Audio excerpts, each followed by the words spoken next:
ਦਰਸ਼ਕੋ Punjab plus channel ਤੇ ਤੁਹਾਡਾ ਸਵਾਗਤ ਹੈ।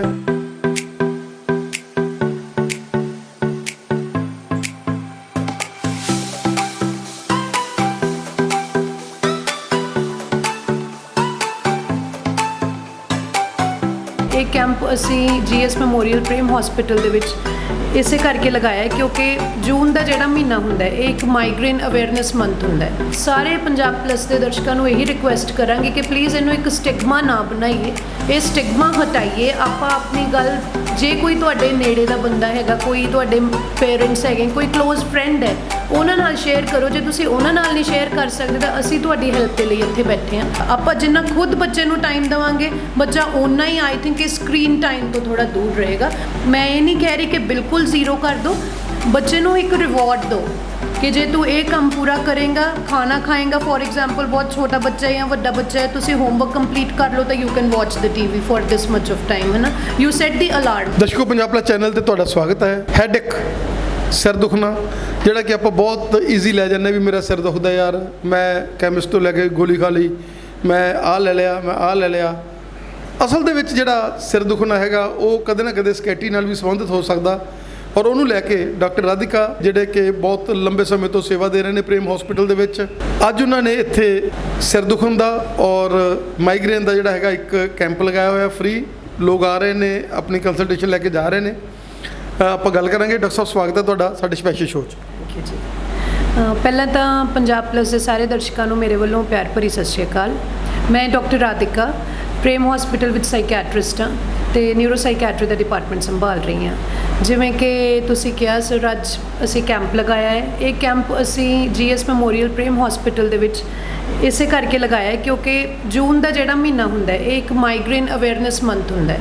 ਇਹਦੇ ਵਿੱਚ ਅਸੀਂ ਮਾਈਗ੍ਰੇਨ ਦੇ ਪੇਸ਼ੈਂਟਸ ਅਤੇ ਹੈਡੇਕ ਦੇ ਪੇਸ਼ੈਂਟਸ ਜਿਹੜੇ ਵੀ ਸਾਡੇ ਕੋਲ ਆਉਂਦੇ ਨੇ ਉਹਨਾਂ ਨੂੰ ਇੱਕ ਉਹਨਾਂ ਨੂੰ ਆਪਾਂ ਇਹਦੇ ਕਾਰਨਾਂ ਬਾਰੇ ਸਮਝਾਉਂਦੇ ਹਾਂ, ਇਹ ਕਿਵੇਂ ਠੀਕ ਹੋ ਸਕਦਾ ਹੈ ਇਹ ਸਮਝਾਉਂਦੇ ਹਾਂ। ਅਤੇ ਸਿਰਫ ਹੈਡੇਕ ਦੇ ਰਿਲੇਟਿਡ ਹੀ ਨਹੀਂ, ਕਿਉਂਕਿ ਇੱਕ ਹੈਡੇਕ ਇੱਕ ਇਹੋ ਜਿਹੀ ਟਰਮ ਹੈ ਜਿਹੜੀ ਬਹੁਤ ਵਾਈਡਲੀ ਸਪਰੈਡ ਹੈ।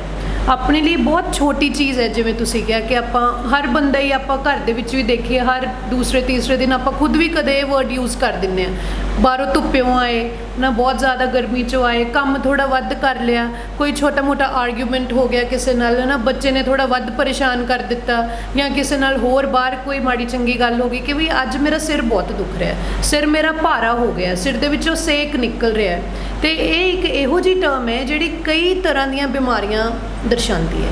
ਠੀਕ ਹੈ ਨਾ। ਹੈਡੇਕ ਇੱਕ ਇਕੱਲੀ ਹੈਡੇਕ ਦੀ ਬਿਮਾਰੀ ਨਹੀਂ ਹੈ, ਇਹਦੇ ਵਿੱਚ ਕਲਸਟਰਸ ਆਫ ਹੋਰ ਥਿੰਗਸ ਹੁੰਦੀਆਂ ਹੈਗੀਆਂ ਜਿਹੜੀਆਂ ਆਪਾਂ ਨੂੰ ਦੇਖਣੀਆਂ ਪੈਂਦੀਆਂ, ਲੱਭਣੀਆਂ ਪੈਂਦੀਆਂ ਅਤੇ ਉਹਨਾਂ ਨੂੰ ਟਰੀਟ ਕਰਨਾ ਪੈਂਦਾ। ਦੱਸੋ ਕੀ ਕਹਿਣਾ ਚਾਹੋਗੇ ਕਿ ਜਿਹੜਾ ਅੱਜ ਦਾ ਸਿਨੈਰੀਓ ਆ ਜਿਹਦੇ ਵਿੱਚ ਅਸੀਂ ਹੈ ਹੀ ਪਜ਼ਲ, ਸਾਰਾ ਦਿਨ ਸਾਡਾ ਆਪਾਂ ਨਿਊਕਲੀਅਰ ਫੈਮਿਲੀਜ਼ 'ਚ ਰਹਿਣ ਵਾਲੇ ਹਾਂ, ਥੋੜ੍ਹਾ ਜਿਹਾ ਕਿਸੇ ਨੇ ਕਹਿਤਾ ਆਪਾਂ ਆਪਣੇ ਮਨ ਨੂੰ ਲਾ ਲੈਂਦੇ ਹੈਗੇ ਆ, ਥੋੜ੍ਹਾ ਜਿਹਾ ਆਪਾਂ ਜ਼ਿਆਦਾ ਕੰਮ ਕਰ ਲਿਆ ਤਾਂ ਚਾਹ ਜਿਹੜੀ ਕਿ ਟੀ, ਜਿਹਨੂੰ ਕਿ ਅਸੀਂ ਇਹ ਮੰਨਦੇ ਹਾਂ ਕਿ ਉਹ ਵੀ ਇੱਕ ਟਰੰਕਾਈਜ਼ਰ ਐਸੀ ਹੈ ਚਾਹ ਕਿ ਜਦੋਂ ਬੰਦੇ ਦਾ ਸਿਰ ਦੁਖਦਾ ਕਹਿੰਦਾ ਚੱਲ ਚਾਹ ਪੀ ਲਓ ਯਾਰ, ਵਧੀਆ ਜੀ ਚਾਹ ਬਣਾ ਕੇ ਦੇ ਦਿਓ। ਕੀ ਕਹਿਣਾ ਚਾਹੋਗੇ ਕਿ ਇਹ ਜਿਹੜਾ ਸਿਰ ਦੁਖਣਾ ਹੈਗਾ ਇਹਨੂੰ ਜੇ ਲੌਂਗ ਟਰਮ ਅਸੀਂ ਬਾਰ-ਬਾਰ ਸਾਡਾ ਸਿਰ ਦੁਖਦਾ ਹੈਗਾ, ਬਾਰ-ਬਾਰ ਅਸੀਂ ਮੈਡੀਸਨਸ ਲੈਂਦੇ ਹਾਂ, ਕੀ ਕਾਰਨ ਹੈਗਾ? ਕਿਉਂਕਿ ਇੱਕ ਦੋ ਵਾਰ ਤਾਂ ਚਲੋ ਦੁਖ ਸਕਦਾ, ਮਹੀਨੇ 'ਚ ਇੱਕ ਅੱਧਾ ਵਾਰ ਹੋ ਗਿਆ, ਲੇਕਿਨ ਜੇ ਪਰਸਿਸਟ ਕਰਦਾ ਤਾਂ ਇਹਦੇ ਵਿੱਚ ਕਈ ਤਰ੍ਹਾਂ ਦੀਆਂ ਗੱਲਾਂ ਹੋ ਸਕਦੀਆਂ ਜੀ ਜਿਹੜੀਆਂ ਹੈਡੇਕ ਨੂੰ ਵਧਾਵਾ ਦਿੰਦੀਆਂ ਨੇ। ਜਿਵੇਂ ਕਿ ਪਹਿਲਾਂ ਤੁਸੀਂ ਚਾਹ ਦੀ ਗੱਲ ਕੀਤੀ, ਚਾਹ ਦੇ ਲਈ ਤਾਂ ਮੈਂ ਕਹਿਣਾ ਚਾਹਾਂਗੀ ਇਹ ਤਾਂ ਆਪਣੇ ਕਲਚਰਲੀ ਐਕਸੈਪਟਡ ਚੀਜ਼ ਹੈ ਨਾ। ਸਵੇਰੇ ਉੱਠੇ ਬੰਦਾ ਚਾਹ ਪੀ ਲੇ, 2 ਘੰਟੇ ਬਾਅਦ ਫਿਰ ਚਾਹ ਲਿਆਓ, ਹੈ ਨਾ। ਅੱਜ ਗਰਮੀ ਬਹੁਤ ਹੈ, ਈਵਨ ਚਾਹ ਤਾਂ ਇੱਕ ਇਹੋ ਜਿਹੀ ਆਈ ਥਿੰਕ ਇੱਕ ਨੈਚੁਰਲ ਮੈਡੀਸਿਨ ਬਣ ਚੁੱਕੀ ਹੈ ਹਰ ਇੱਕ ਬੰਦੇ ਦੇ ਲਈ, ਅਤੇ ਚਲੋ ਅੱਛੀ ਵੀ ਹੈ, ਬਟ ਸਟਿਲ ਮੈਂ ਚਾਹੁੰਦੀ ਹਾਂ ਕਿ ਜਿੰਨਾ ਇਸ ਚੀਜ਼ ਨੂੰ ਵੀ ਥੋੜ੍ਹਾ ਘਟਾਇਆ ਜਾਵੇ ਤਾਂ ਵਧੀਆ ਹੈ। ਬਾਕੀ ਕੁਝ ਫੈਕਟਰਸ ਹੁੰਦੇ ਨੇ ਜੀ ਜਿਹੜੇ ਹੈਡੇਕ ਨੂੰ ਪ੍ਰਮੋਟ ਕਰਦੇ ਨੇ, ਜਿਵੇਂ ਕਿ ਸਭ ਤੋਂ ਵੱਡਾ ਐਂਡ ਮੇਨ ਫੈਕਟਰ, ਤੁਸੀਂ ਇੱਕ ਸਾਈਕੈਟ੍ਰਿਸਟ ਕੋਲ ਆਏ ਹੋ ਤਾਂ ਮੇਰੇ ਹਿਸਾਬ ਨਾਲ ਤਾਂ ਸਭ ਤੋਂ ਵੱਡਾ ਫੈਕਟਰ ਹੈਗਾ ਸਟ੍ਰੈਸ। ਸਟ੍ਰੈਸ ਇਹ ਨਹੀਂ ਕਿ ਕੋਈ ਬੰਦਾ ਜਿਹੜਾ ਬਾਹਰ ਕੰਮ ਕਰ ਰਿਹਾ ਉਹਨੂੰ ਹੀ ਹੋਏਗਾ, ਜਿਹੜਾ ਇਨਸਾਨ ਕੋਈ ਘਰ ਵੀ ਬੈਠਿਆ ਹੋਇਆ, ਜਿਹੜਾ ਆਪਾਂ ਇੱਕ ਬਹੁਤ ਟਰਮ ਯੂਜ਼ ਕਰਦੇ ਹਾਂ ਹਾਊਸ ਵਾਈਫ ਜਾਂ ਹਾਊਸ ਮੇਡ, ਕਿ ਤੁਸੀਂ ਤਾਂ ਪੂਰਾ ਦਿਨ ਘਰ ਰਹਿੰਦੇ ਹੋ, ਤੁਹਾਨੂੰ ਕੀ ਸਟ੍ਰੈਸ ਹੈ? ਹਰ ਇੱਕ ਬੰਦੇ ਨੂੰ ਸਟ੍ਰੈਸ ਹੋ ਸਕਦਾ ਹੈ ਜੀ, ਚਾਹੇ ਉਹ ਬੰਦਾ ਘਰ ਰਹਿੰਦਾ ਹੋਵੇ ਚਾਹੇ ਬਾਹਰ ਰਹਿੰਦਾ ਹੋਵੇ। ਹੋਰ ਬਹੁਤ ਸਾਰੇ ਸੋਸ਼ੋ ਇਕਨੋਮਿਕ ਫੈਕਟਰਸ ਹੁੰਦੇ ਨੇ ਆਪਣੇ, ਹੈ ਨਾ, ਜਿਵੇਂ ਕਿ ਕੋਈ ਵਰਕ ਪ੍ਰੈਸ਼ਰ ਹੋ ਗਿਆ, ਵੱਡਿਆਂ ਨੂੰ ਜੇ ਆਪਾਂ ਦੇਖਿਆ ਜਾਵੇ, ਕੋਈ ਜੀਰੀਆਟ੍ਰਿਕ ਪੋਪੂਲੇਸ਼ਨ ਹੋ ਗਈ ਤਾਂ ਉਹਨਾਂ ਨੂੰ ਆਪਣੇ ਬੱਚਿਆਂ ਦੀ ਟੈਨਸ਼ਨ ਹੁੰਦੀ ਹੈ। ਕੁਝ ਬੱਚਿਆਂ ਵੱਲੋਂ ਆਪਣੇ ਮਾਪਿਓ ਨੂੰ ਕੰਮਾਂ ਦੇ ਵਿੱਚ ਇੰਨਾ ਰੁੱਝ ਜਾਂਦੇ ਨੇ ਕਿ ਉਨੀ ਅਟੈਂਸ਼ਨ ਨਹੀਂ ਦੇ ਪਾਉਂਦੇ, ਉਹਦਾ ਸਟ੍ਰੈਸ ਹੋ ਜਾਂਦਾ ਹੈ। ਬੱਚਿਆਂ ਨੂੰ, ਛੋਟੇ ਬੱਚਿਆਂ ਨੂੰ ਅੱਜ ਕੱਲ੍ਹ ਮੇਰੇ ਕੋਲ ਬਹੁਤ ਸਾਰੇ ਕਿਡਸ ਆਉਂਦੇ ਨੇ ਜਿਹੜੇ ਉਹਨਾਂ ਦੇ ਪੇਰੈਂਟਸ ਕਹਿੰਦੇ ਨੇ ਕਿ ਜੀ ਇਹ ਹਜੇ 12 ਸਾਲਾਂ ਦੀ ਹੈ, 13 ਸਾਲਾਂ ਦਾ ਹੈ, ਕਿ ਇਹ ਇੰਨਾ ਇਰੀਟੇਬਲ ਹੋ ਜਾਂਦਾ ਹੈ, ਕਿਸੇ ਨਾਲ ਗੱਲਬਾਤ ਨਹੀਂ ਕਰਦਾ ਤੇ ਰੋਜ਼ ਸਕੂਲ ਜਾਣ ਦਾ ਬਹਾਨਾ ਇਹੀ ਬਣਾਉਂਦੇ ਨੇ ਕਿ ਮੇਰਾ ਸਿਰ ਦੁਖ ਰਿਹਾ ਹੈ। ਇਹ ਸਾਰੇ ਫੈਕਟਰਸ ਸਿਰਫ ਤੇ ਸਿਰਫ ਸਟ੍ਰੈਸ ਨਾਲ ਰਿਲੇਟਡ ਨੇ। ਬਾਕੀ ਹੋਰ ਪਰਸਨ ਦੇ ਡੇ ਟੂ ਡੇ ਲਾਈਫ ਦੇ ਵਿੱਚ ਕੁਛ ਨਾ ਕੁਛ ਇਹੋ ਜਿਹੀਆਂ ਗੱਲਾਂ ਹੋ ਜਾਂਦੀਆਂ ਨੇ ਜਿਹਦੇ ਕਰਕੇ ਉਹ ਕਿਸੇ ਨਾਲ ਸ਼ੇਅਰ ਨਹੀਂ ਕਰ ਸਕਦੇ।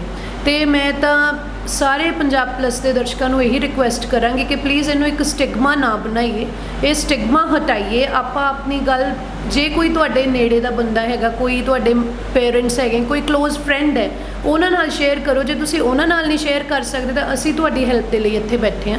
ਤੁਸੀਂ ਆਪਣੀ ਪ੍ਰੋਬਲਮ ਨੂੰ ਇੰਨੀ ਨਾ ਵਧਣ ਦਿਓ ਜਿਹਦੇ ਕਰਕੇ ਆਪਾਂ ਕੋਈ ਅੱਗੇ ਜਾ ਕੇ ਗਲਤ ਕਦਮ ਚੱਕੇ ਜਾਂ ਆਪਾਂ ਨੂੰ ਕੋਈ ਇਹੋ ਜਿਹਾ ਰੋਗ ਲੱਗ ਜਾਵੇ ਜਿਹਦਾ ਟ੍ਰੀਟਮੈਂਟ ਬਹੁਤ ਔਖਾ ਹੋਵੇ। ਤਾਂ ਤੁਸੀਂ ਪਲੀਜ਼ ਇੱਕ ਸਾਈਕੈਟਰਿਸਟ ਕੋਲ ਆਓ, ਉਹਨਾਂ ਦੇ ਨਾਲ ਆਪਣੀ ਗੱਲ ਸ਼ੇਅਰ ਕਰੋ, ਸਾਈਕੋਥੈਰੇਪੀਜ਼ ਲਓ। ਜੇ ਸਾਈਕੋਥੈਰੇਪੀਜ਼ ਨਾਲ ਗੱਲ ਨਹੀਂ ਬਣਦੀ ਤਾਂ ਟ੍ਰੀਟਮੈਂਟਸ ਅਵੇਲੇਬਲ ਨੇ ਜਿਨ੍ਹਾਂ ਦਾ ਨਾਰਮਲ ਜਨਤਾ ਦੇ ਮਨ ਦੇ ਵਿੱਚ ਇਹ ਹੁੰਦਾ ਹੈ ਕਿ ਜੀ ਇਹਨਾਂ ਗੋਲੀਆਂ ਦੇ ਤਾਂ ਬਹੁਤ ਸਾਈਡ ਇਫੈਕਟ ਹੁੰਦੇ ਨੇ, ਇਹਨਾਂ ਗੋਲੀਆਂ ਨਾਲ ਤਾਂ ਅਸੀਂ ਸੁੱਤੇ ਹੀ ਰਹਿਣਾ, ਇਹਨਾਂ ਨੇ ਸਵਾਈ ਰੱਖਣਾ। ਇਹੋ ਜਿਹੀ ਕੋਈ ਗੱਲ ਨਹੀਂ ਹੁੰਦੀ ਹੈ ਜੀ। ਤੁਸੀਂ ਆਓ, ਆਪਣਾ ਪ੍ਰੋਪਰ ਟ੍ਰੀਟਮੈਂਟ ਲਓ ਤੇ ਤੁਸੀਂ ਬਿਲਕੁਲ ਠੀਕ ਹੋ ਜਾਓਗੇ। ਦੱਸੋ ਲੌਂਗ ਟਰਮ ਜਿਹੜਾ ਹੈਡੇਕ ਹੈਗਾ ਜਿਹੜਾ ਕਿ ਬਾਅਦ ਚ ਮਾਈਗ੍ਰੇਨ ਦੇ ਵਿੱਚ ਬਦਲ ਜਾਂਦਾ ਹੈਗਾ, ਔਰ ਮਾਈਗ੍ਰੇਨ ਜਿਹੜਾ ਕਿ ਇੱਕ ਐਸੀ ਲੋਕਾਂ ਨੂੰ ਬਿਮਾਰੀ ਹੈਗੀ ਆ ਕਿ ਉਹ ਉੱਠਦਾ, ਜਿਵੇਂ ਕਹਿੰਦੇ ਸਾਨੂੰ ਉੱਠਦੀ ਆ ਮਾਈਗ੍ਰੇਨ ਦੀ ਬਿਮਾਰੀ, ਉੱਠਣ ਵਾਲੀ ਗੱਲ। ਜਿੱਦਾਂ ਤੁਸੀਂ ਹੁਣ ਜੂਨ ਦਾ ਮਹੀਨਾ ਕਹਿ ਰਹੇ ਹੋ ਕਿ ਜੂਨ ਦਾ ਮਹੀਨਾ ਅਵੇਅਰਨੈਸ ਦਾ ਮਹੀਨਾ, ਕੀ ਕਹਿਣਾ ਚਾਹੋਗੇ ਕਿ ਇਹ ਚੀਜ਼ਾਂ ਜਿਹੜੀਆਂ ਇੱਕ ਕਾਉਂਸਲਿੰਗ ਦੇ ਨਾਲ ਬਹੁਤ ਜੁੜੀਆਂ, ਔਰ ਡਾਕਟਰ ਰਾਧਿਕਾ ਜਿਹੜੀ ਇੱਕ ਬਹੁਤ ਵਧੀਆ ਕਾਉਂਸਲਰ ਆ ਜਿਹੜੀ ਕਾਜ਼ ਦੇਖਦੀ ਹੈਗੀ ਆ, ਇਹ ਜ਼ਰੂਰੀ ਨਹੀਂ ਕਿ ਮਾਈਗ੍ਰੇਨ ਵਾਲਾ ਪੇਸ਼ੈਂਟ ਆ ਜਿਹੜਾ ਉਹ ਦਵਾਈਆਂ ਨਾਲ ਹੀ ਸਹੀ ਹੋਵੇ। ਕਈ ਵਾਰ ਡਾਈਟ ਚਾਰਟ, ਕਈ ਵਾਰ ਐਕਸਰਸਾਈਜ਼, ਔਰ ਕਈ ਵਾਰ ਰੱਦ ਕਰਕੇ ਜਿਹੜੇ ਸਾਡੇ ਡਾਕਟਰਸ ਨੇ ਉਹਨਾਂ ਨਾਲ ਕਾਉਂਸਲਿੰਗ ਕਰਦੇ ਨੇ, ਉਹ ਵੀ ਉਹਨਾਂ ਦੇ ਜਦੋਂ ਮਨ ਨੂੰ ਪੜ੍ਹਦੇ ਨੇ, ਉਹਨਾਂ ਦੇ ਨਾਲ ਗੱਲਬਾਤ ਕਰਦੇ ਨੇ ਤਾਂ ਮਾਈਗ੍ਰੇਨ ਜਿਹੜਾ ਹੈਗਾ ਉਹ ਇੱਕ ਟਰਮ ਬਣ ਗਈ ਹੈਗੀ ਆ ਮਾਈਗ੍ਰੇਨ। ਲੇਕਿਨ ਕਈ ਵਾਰੀ ਉਹ ਸਿੰਪਲਿਸਿਟੀ ਦੇ ਨਾਲ ਵੀ ਠੀਕ ਹੋ ਜਾਂਦਾ। ਬਿਲਕੁਲ ਜੀ, ਇੱਕ ਕਹਾਵਤ ਹੈ, you are what you eat. ਕਹਿੰਦੇ ਜੋ ਫਿਊਲ ਤੁਸੀਂ ਆਪਣੀ ਬਾਡੀ 'ਚ ਪਾਓਗੇ ਉਹੀ ਬਾਹਰ ਆਏਗਾ। ਮਾਈਗ੍ਰੇਨ ਇੱਕ ਬਹੁਤ ਨਾਰਮਲ ਟਰਮ ਹੋ ਗਈ ਹੈ ਜੀ ਆਪਣੇ ਡੇ ਟੂ ਡੇ ਲਾਈਫ ਦੇ ਵਿੱਚ, ਬਟ ਮਾਈਗ੍ਰੇਨ ਇੱਕ ਕੰਪਲੀਟਲੀ ਡਿਫਰੈਂਟ ਚੀਜ਼ ਹੈ। ਇਹਦੀ ਸਿਵੀਅਰਿਟੀ ਵੀ ਬਹੁਤ ਜ਼ਿਆਦਾ ਹੋ ਸਕਦੀ ਹੈ। ਜਿਹੜੇ ਪੇਸ਼ੈਂਟਸ ਨੂੰ ਹੁੰਦੀ ਹੈ ਉਹਨਾਂ ਨੂੰ ਮਾਈਗ੍ਰੇਨ ਦੇ attacks at least they can prolong up to a week ਨਾ, ਉਹਨਾਂ ਨੂੰ ਪ੍ਰੋਬਲਮ ਹੁੰਦੀ ਹੈ। ਛੋਟੀ ਜਿਹੀ ਥਾਂ ਤੋਂ, ਛੋਟੀ ਜਿਹੀ ਕਿਸੇ ਗੱਲ ਤੋਂ ਕੋਈ ਪ੍ਰੋਬਲਮ ਸ਼ੁਰੂ ਹੋਈ।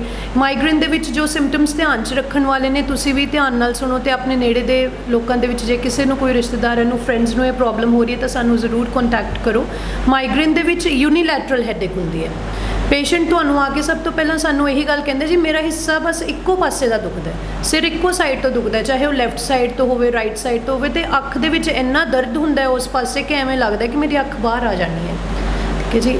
ਉਹਦੇ ਵਿੱਚ ਮਾਈਗ੍ਰੇਨ ਦੇ ਵਿੱਚ ਨਾਲ ਨੌਜ਼ੀਆ ਹੁੰਦਾ ਹੈ, ਬੰਦੇ ਨੂੰ ਵੱਤ ਆਉਂਦੇ ਨੇ, ਪੇਸ਼ੈਂਟ ਨੂੰ ਉਲਟੀਆਂ ਆਉਂਦੀਆਂ ਨੇ, ਨਾਲ ਚੱਕਰ ਆ ਸਕਦੇ ਨੇ। ਠੀਕ ਹੈ ਨਾ, ਆਪਾਂ ਮੈਡੀਕਲ ਟਰਮਸ ਯੂਜ਼ ਕਰਦੇ ਹਾਂ, ਫੋਟੋਫੋਬੀਆ ਤੇ ਫੋਨੋਫੋਬੀਆ। ਕੋਈ ਵੀ ਪੇਸ਼ੈਂਟ ਬਹੁਤ ਤੇਜ਼ ਲਾਈਟ ਵੱਲ ਦੇਖਦਾ ਹੈ ਜਾਂ ਧੁੱਪੇ ਬਾਹਰ ਨਿਕਲਦਾ ਤਾਂ ਉਹਦੀ ਹੈਡੇਕ ਹੋਰ ਇਨਕਰੀਜ਼ ਹੋ ਜਾਂਦੀ ਹੈ।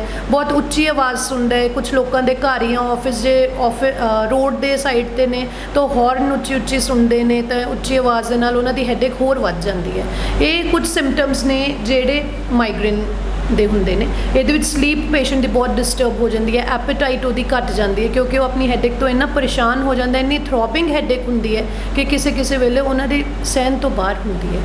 ਤੇ ਬਿਲਕੁਲ ਠੀਕ ਗੱਲ ਹੈ ਜੀ, ਕੋਈ ਵੀ ਅਕਿਊਟ ਅਟੈਕ ਹੈ ਜੇ ਕਿਸੇ ਵੀ ਬਿਮਾਰੀ ਦਾ, ਉਹਦੇ ਲਈ ਕੁਝ ਟਾਈਮ ਲਈ ਆਪਾਂ ਨੂੰ ਮੈਡੀਸਿਨ ਖਾਣੀ ਪੈਂਦੀ ਹੈ।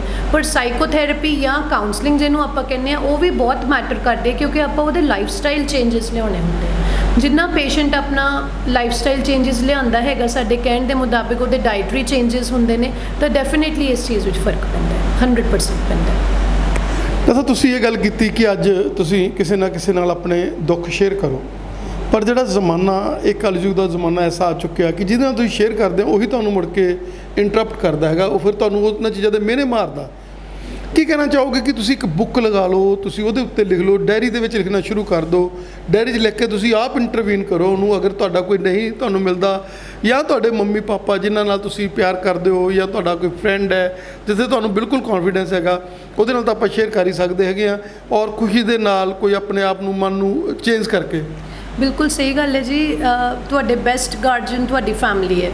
ਉਹਨਾਂ ਤੋਂ ਵੱਧ ਕੋਈ ਨਹੀਂ ਤੁਹਾਨੂੰ ਸਹੀ ਰਾਹ ਵੀ ਉਹੀ ਦਿਖਾਉਂਦੇ ਨੇ, ਸਮਝਾਉਂਦੇ ਵੀ ਉਹੀ ਨੇ। ਬਟ ਕਦੀ ਕਦੀ ਇਹ ਹੋ ਜਾਂਦਾ ਜਿਵੇਂ ਤੁਸੀਂ ਕਹਿੰਦੇ ਹੋ ਕਿ ਉਹ ਤਾਨੇ ਲੱਗਦੇ ਆ ਪੇਸ਼ੈਂਟ ਨੂੰ, ਅਤੇ ਉਹ ਆਈ ਥਿੰਕ ਜਿਹੜੇ ਮੇਰੇ ਕੋਲ ਪੇਸ਼ੈਂਟਸ ਆਉਂਦੇ ਨੇ ਉਹਨਾਂ ਵਿੱਚੋਂ ਮੋਰ ਦੈਨ 60% ਨੂੰ ਐਵੇਂ ਹੀ ਲੱਗਦਾ।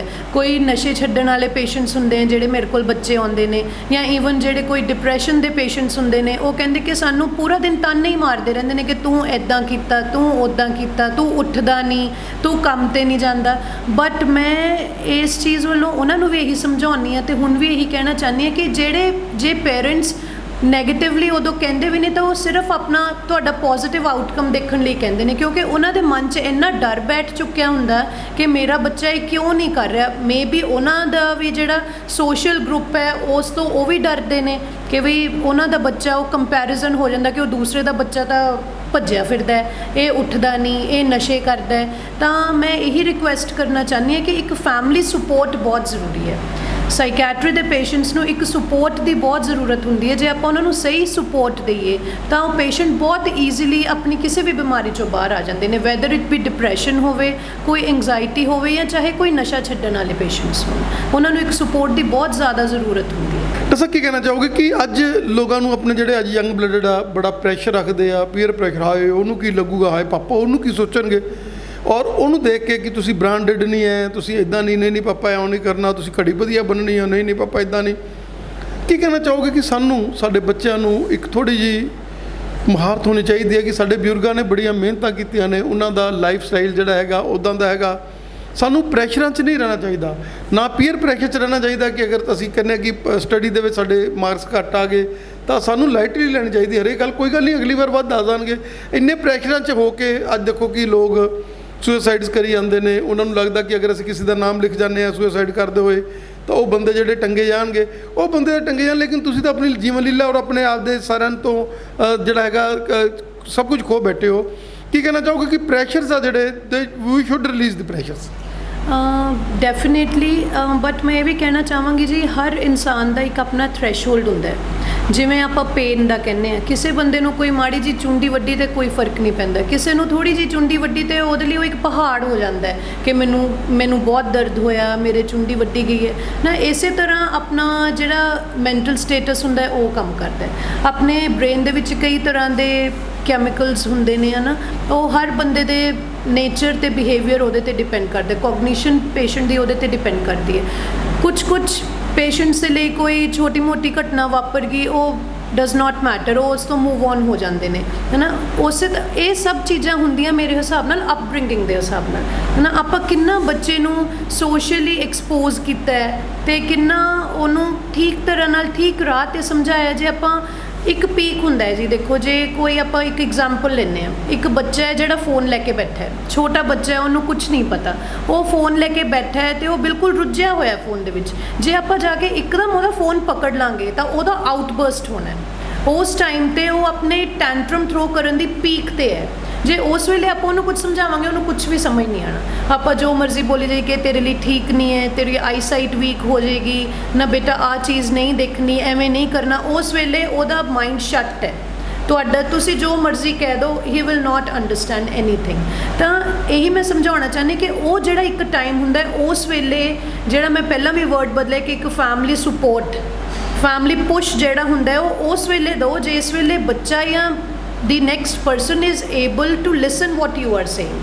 ਜੇ ਆਪਾਂ ਉਹਦੇ ਉਸ ਟਾਈਮ 'ਤੇ ਉਹਨੂੰ ਸਮਝਾਉਣਾ ਸ਼ੁਰੂ ਕਰਾਂਗੇ ਤਾਂ ਉਹਨੇ ਉਹ ਹਰ ਚੀਜ਼ ਨੈਗੇਟਿਵ 'ਚ ਹੀ ਲੈਣੀ ਹੈ, ਅਤੇ ਉਹ ਪ੍ਰੈਸ਼ਰ ਘਟਾਉਂਦਾ ਨਹੀਂ, ਉਹ ਪ੍ਰੈਸ਼ਰ ਪੇਸ਼ੈਂਟ ਦਾ ਹੋਰ ਵੱਧ ਜਾਂਦਾ ਹੈ, ਜਿਹਦੇ ਕਰਕੇ ਅੱਗੇ ਉਹਨਾਂ ਦੇ ਫਿਰ ਨੈਗੇਟਿਵ ਖਿਆਲ ਆਉਣੇ ਸ਼ੁਰੂ ਹੋ ਜਾਂਦੇ ਹੈ ਕਿ ਮੈਨੂੰ ਤਾਂ ਸਾਰੇ ਇਹ ਕਹੀ ਜਾ ਰਹੇ ਨੇ, ਮੇਰੇ ਫਰੈਂਡਸ ਇੰਨੇ ਵਧੀਆ ਕਰ ਰਹੇ ਨੇ, ਉਹਨਾਂ ਕੋਲ ਆਹ ਚੀਜ਼ ਹੈ, ਅਤੇ ਮੈਂ ਆਪਣੇ ਪੇਰੈਂਟਸ ਨੂੰ ਕਹਿਣਾ ਵੀ ਚਾਹ ਰਿਹਾ ਕਿ ਮੈਨੂੰ ਇਹ ਚਾਹੀਦੀ ਹੈ, but still they are not understanding, ਅਤੇ ਮੈਂ ਇਹਦੇ ਨਾਲੋਂ ਚੰਗਾ ਤਾਂ ਮੈਂ ਆਪਣੀ ਲਾਈਫ ਐਂਡ ਕਰ ਲਾਂ, ਮੈਂ ਇੱਥੋਂ ਚਲੇ ਜਾਵਾਂ, ਮੈਂ ਘਰੋਂ ਭੱਜ ਜਾਵਾਂ।